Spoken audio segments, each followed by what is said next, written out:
మాట మాటికి ప్రతి ఒక్కరూ ఉప్మా పద్నాభం అంటున్నారండి. అంటే నేను ఉప్మా కాఫీ మరే చేయటం తప్పన్నట్టుగా, లేదంటే చాలా చీప్గా వారు దృష్టిలో ఉందో నాకు తెలియట్లేదు. ఉప్మా పద్నాభం అనే వారిని నేను మీరు ఎవరైతే ప్రేమిస్తున్నారో వారి చేత రోజు పలావులు పెట్టించండి.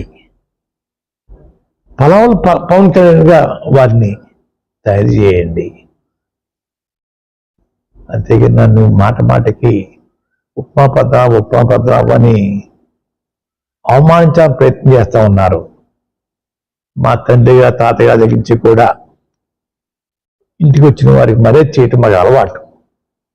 ఆ అలవాటుని తప్పుగా మీరు బోతలు చూపిస్తూ ఉన్నారు. మీ ఇళ్ళకి వచ్చినప్పుడు మీరు టిఫిన్ కాఫీ పెట్టరా? అది కూడా చులకంగా. నమస్కారాలండి. ఈ మధ్య జరిగిన ఎన్నికల్లో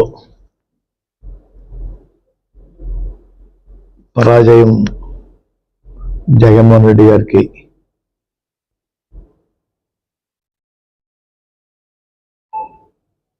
వచ్చింది.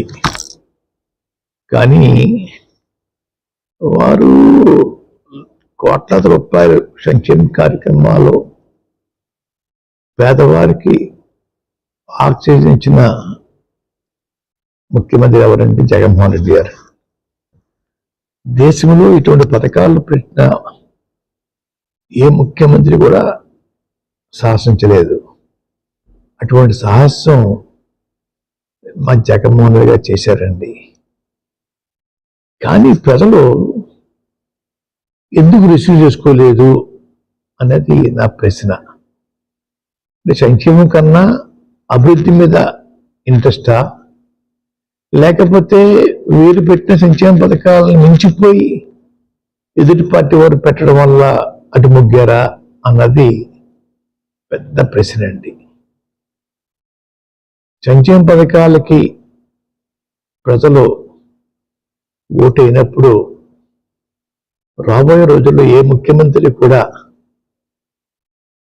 సంక్షేమ పథకాల జోలికి వెళ్లకుండా ఉండే వాతావరణం ప్రజలు కల్పించారని అనుకుంటా ఉన్నాను. అయినా కూటమి నాయకులు గెలిచినందుకు వారందరికీ శుభాకాంక్షలు తెలియజేస్తా ఉన్నాను.